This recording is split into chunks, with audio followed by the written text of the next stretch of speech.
संगीत सरिता।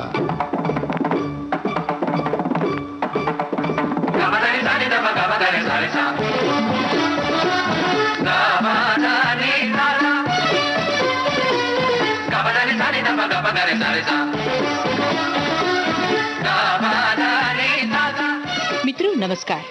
विविध भारती के खजाने से आज हम चुन लाए हैं सुविख्यात गायक केजी गिंडे से सुप्रसिद्ध गायक दिनकर कैकिनी की बातचीत।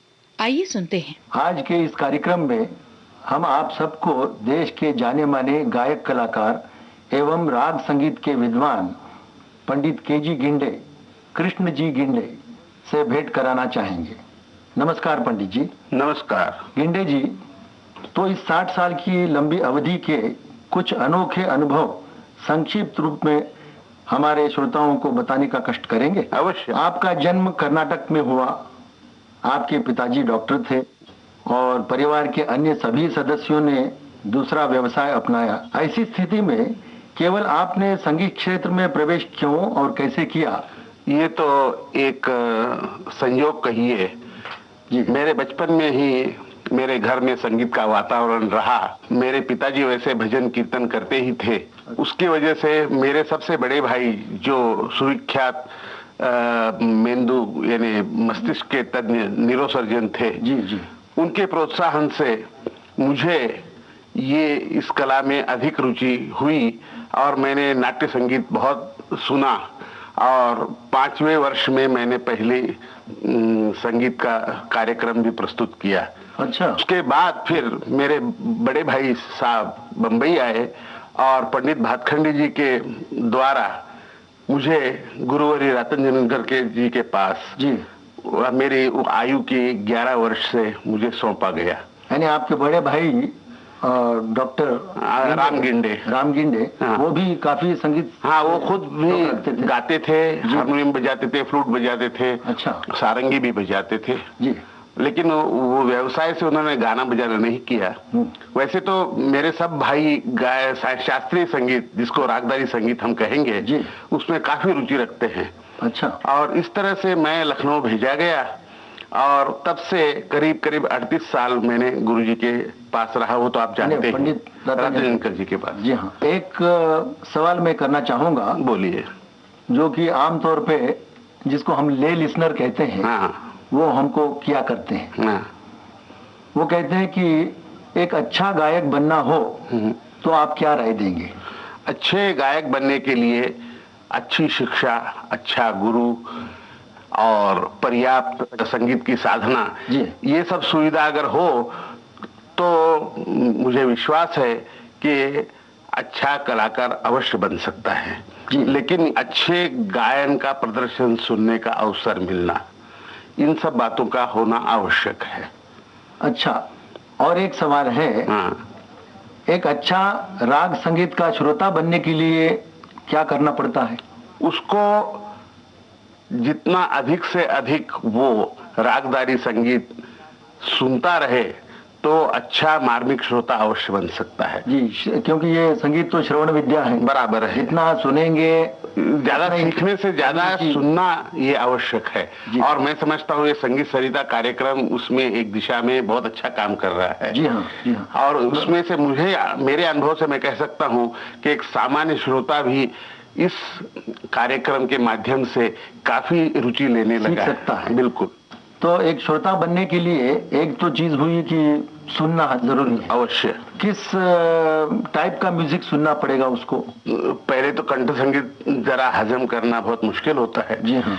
लेकिन इसलिए वो अगर वाद्य संगीत को सुने और तद अनुरूप अगर जो आजकल जिसको कहा जाता है कि शास्त्रीय संगीत या रागदारी संगीत के आधार पर जो फिल्मी संगीत आजकल कंपोज होता है, ये रचा जाता है, उसको भी अगर वो सुनता रहे तो कम से कम रागदारी संगीत के नजदीक आने लगता है जी। अच्छा, आप जब संगीत की शिक्षा ग्रहण करते रहे, हाँ, उस समय क्या आप काफी रियाज करते होंगे? मैं रियाज अवश्य करता था क्योंकि मैं पढ़ाई में भी करता था जी। रियाज जितना आवश्यक था उतना ही मैंने किया। लेकिन मुझे सबसे बड़ा सुयोग ये रहा कि मुझे अच्छे अच्छे कलाकारों को सुनने का अवसर अवश्य मिला और उसका फायदा मुझे बहुत मिला। और आपको तो मैंने देखा है कि काफी बड़े बड़े उस्तादों के पीछे भी आप गाए हैं। हाँ, मुझे अवश्य सभी बड़े बड़े अच्छे अच्छे कलाकारों के पीछे मुझे गवाया है। राजा पूछ वाले, बिल्कुल, खान साहब, फैयाज खान साहब, मुश्ताक हुसैन खान साहब, निसार हुसैन खान साहब, कई लोगों के पीछे मैंने गाया है। तो मतलब ये है कि जैसे कि आजकल कहा जाता है घराने, हाँ, तो अलग अलग घरानों के गाने जो हैं, हाँ, और जो गवैये हैं, हाँ, उनका गाना सुनना और उनके साथ संगत करना, हाँ, इसका भी लाभ आपको प्राप्त हुआ अवश्य अवश्य। लेकिन उसमें एक बात मैं अवश्य कहूंगा कि एक विद्या एक गुरु के पास सीखते हुए मेरा सुधार ऐसा रहा कि मुझे रतनजनकर जी ने सभी गायकियों की बारीकियां समझाते हुए उन्होंने एक बुनियादी तालीम ऐसी दी कि जो मैं हर एक का गाना अनुकरण कर सकता था। अच्छा, ये उनकी शिक्षण की दिशा थी। बिल्कुल। और उसी वजह से मैं विभिन्न घरानों के गायकों के साथ भी गा सका। जी हाँ, नहीं, एक अच्छी बात यह है कि रतनजनकर जी एक कूप मंडूक वृत्ति के नहीं थे। बराबर है, उन्होंने अपनी तो तालीम दी, लेकिन हम लोगों का या आपका कहिए, बराबर है, कि दिमाग खोला, जिसके वजह से हम ये गाना अच्छा, ये घराना अच्छा, वो ठीक नहीं, ऐसा हम हमारे गुरुजी आपको जानते ही हैं कि हर एक विद्यार्थी को अपने जो गुण हैं उसको विकास करवाते थे, अपना अनुकरण नहीं करवाते थे। विद्यार्थियों में जो पोटेंशियलिटी है उसी को वो आगे चलाना चाहते थे, उसी को विकास करवाना चाहते थे। और इसी वजह से उनके जितने शिष्य हैं वो सभी अपने अपने तय उन्होंने अपनी कला में विकास किया है। क्या संगीत विषय को व्यवसाय की दृष्टि से लिया जा सकता है? जाहिर है कि सभी छोटी के कलाकार तो बन नहीं सकते। तो ऐसे अभिलाषी व्यक्तियों के लिए आप क्या सुझाव देंगे? संगीत को व्यवसाय बनाना एक नसीब की बात होती है। जैसे आप खुद ने कहा है कि सभी कोई चोटी के कलाकार नहीं बन सकते हैं। लेकिन आजकल आपने देखा कि यूनिवर्सिटी में भी संगीत चलता है। बराबर है। तो सभी संगीत लेना चाहते हैं, व्यवसाय बनाना चाहते हैं। व्यवसाय अगर वो चोटी के कलाकार नहीं बन सकते हैं तो वो क्या बन सकते हैं? वो शिक्षक बन सकते हैं। अच्छा, संगीत शिक्षक बन सकते हैं और संगीत का ज्ञान प्राप्त करके दूसरों को उसका ज्ञान दे सकते हैं। और आजकल क्रिटिक भी बनते हैं। हाँ, बस यही, समीक्षक भी बनेंगे। समीक्षक, बराबर। एक प्रश्न और पूछूंगा। जरूर। भारतीय राग संगीत, जिसको शास्त्रीय संगीत कुछ लोग कहते हैं, लेकिन राग संगीत कहना ही मेरे ख्याल से अधिक पर्याप्त है। इसका भविष्य के बारे में आपकी क्या राय है आजकल की परिस्थितियों को देखते हुए? आजकल की परिस्थितियों को देखते हुए मैं समझता हूं कि शास्त्रीय संगीत गहराई से विकास होना चाहिए। शायद वो उसका स्वरूप कुछ और होने लगा है और सामान्य श्रोताओं के तक, जन साधारण के लिए हम अगर संगीत करना चाहेंगे तो बराबरी के स्तर पर उसका विकास होगा, न कि गहराई की ओर से। क्योंकि इसके एक साधना के लिए काफी अरसे की जरूरत होती है। अच्छा, तो गिंडे जी, प्रश्न तो काफी हैं। हमारे इस कार्यक्रम को सुनने वाले सभी भाइयों बहनों को हम दोनों की तरफ से हम धन्यवाद देते हैं। ओर से भी और आपकी ओर से भी मैं फिर से अपनी ओर से सभी श्रोताओं को धन्यवाद देता हूँ। नमस्कार। नमस्कार। विविध भारती के खजाने से आज हम चुन लाए थे सुविख्यात गायक केजी गिंडे से सुप्रसिद्ध गायक दिनकर कैकिनी की बातचीत। ये बातचीत विविध भारती में वर्ष 1985 में संगीत सरिता के अंतर्गत प्रसारित हुई थी। प्रस्तुत करता थी छाया गांगुली। मित्रों, आइए सुनते हैं केजी गिंडी का गाया राग चारुकेशी।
को ब्याहन बनरा बनी आयो रे बनरी को ब्याहन बनरा बनी आयो रे बनरी को ब्याहन बनरा बनी आयो रे बनरी को ब्याहन अत सुंदर सज से सहरानी को बनरा बनी आयो रे बनरी को ब्याहन बनरा बनरा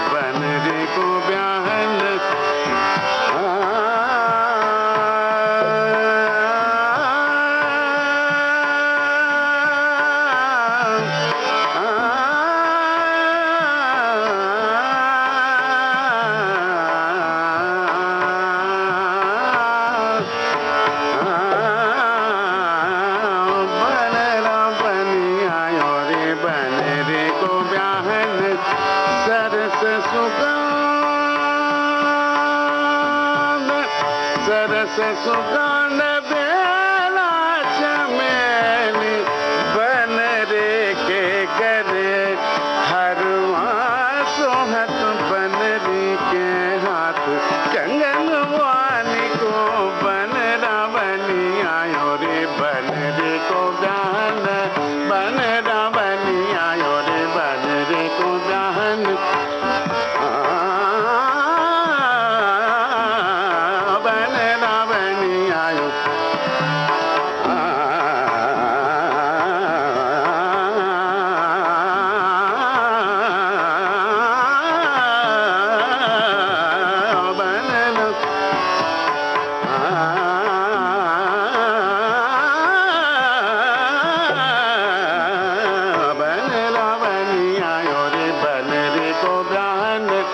सुंदर संग से रानी को बनरा बनी आयो रे बनरी को सरस सुगंध बेला चमेली बनरे के गरे हरवा दो हाथ बनरी के हाथ कंगन वानी को बनरा बनी आयो रे बनरी को ब्याहन बन सारे गामा बदनी दानी दानी दाबा मगा रे गामा पदानी दानी दाबा मगा रे गामा प मगा रे सा बनरा बनी आयो मगा रे गामा प मगा रे गामा नी दाबा मगा रे गामा पदानी दानी दाबा मगा नी नी दाबा मगा रे गामा प बनरा बनी आयो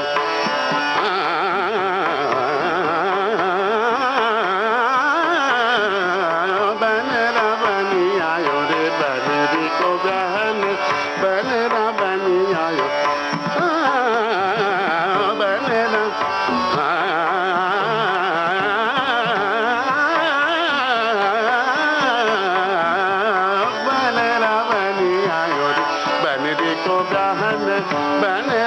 बनी आयो बनरा बनी आयो बनरा बनी आयो रे बनरी को ब्याहन